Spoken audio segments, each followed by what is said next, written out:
Welcome back to my channel, Visionaries. Today I'm going to review Martin Scorsese's latest film, Killers of the Flower Moon.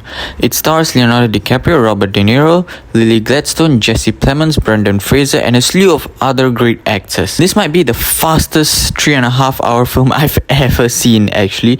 It sweeps by so fast despite being so long, and by the end of it, I wanted more out of this film. It was simply riveting. This will be my non-spoiler review, so you're safe in my hands. The film is based on David Grant's book with the same name, which is in turn based on a true historical events. The Osages, a native tribal group in America, have found oil in their area, so they have lots of money in their disposal. Then a series of murders happen for Osage people, and we witness how characters such as De Niro's William Hale, DiCaprio's Ernest, and Lily Gladstone's Molly Kyle intertwine into the main story. I went into this film knowing nothing. I know nothing. Except it is based on historical events which I was not familiar of at all before watching the film, and it is directed by Martin Scorsese and has a star-studded cast. Let's just say the latter part won me over. I went to watch this film, and as of right now, it is my favorite 2023 movie, beating out Oppenheimer. This film is perfect, a masterpiece. I can't find a single flaw with it. I was engaged from the beginning to the end. I'm seeing opportunities for Martin Scorsese, Thelma Schoonmaker, the editor, the writers, Rodrigo Prieto, the cinematographer, all the actors, and I believe Lily Gladstone has a pretty good shot of winning too at the Oscars. One of the themes this film delves into is the monster inside of all of us. A lot of these characters are really evil. William Hale was truly the most evil one. You know the YouTuber who analyzes evil? Yeah, we might see him make a video about this character in this film.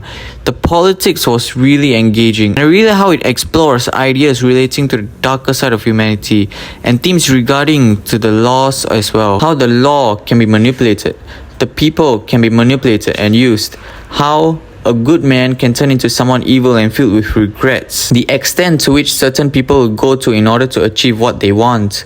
And the set design, oh my goodness man, the set design is just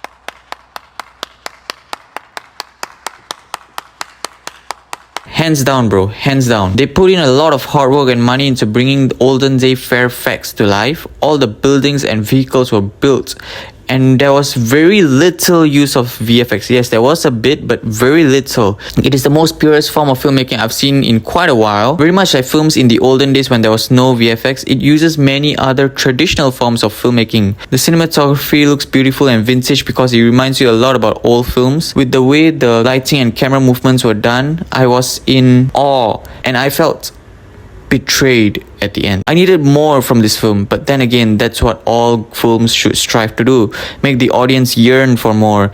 And I was so impressed I got this impression from a 3.5-hour long film and never got it from many 2 or 2.5 hour long film. This is cinema.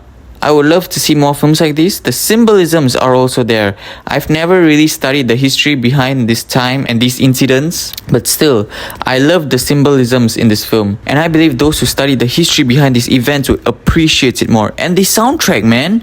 The soundtrack really helps in making us feel like we live in that specific time, in this specific place. The pacing was great. I think a few people would find a bone to pick with here. They might feel like the first 1/4 of the film could have been shortened, as that was mainly the setup for the main story, but I personally felt the setup was absolutely necessary, and therefore I had no qualms with it, but I would understand why some people would have problems with it. Thelma Schoonmaker has proven once again why she's one of the great editors of today.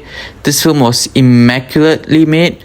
It finds a way to balance characters and plot very well, giving both sides equal time to develop.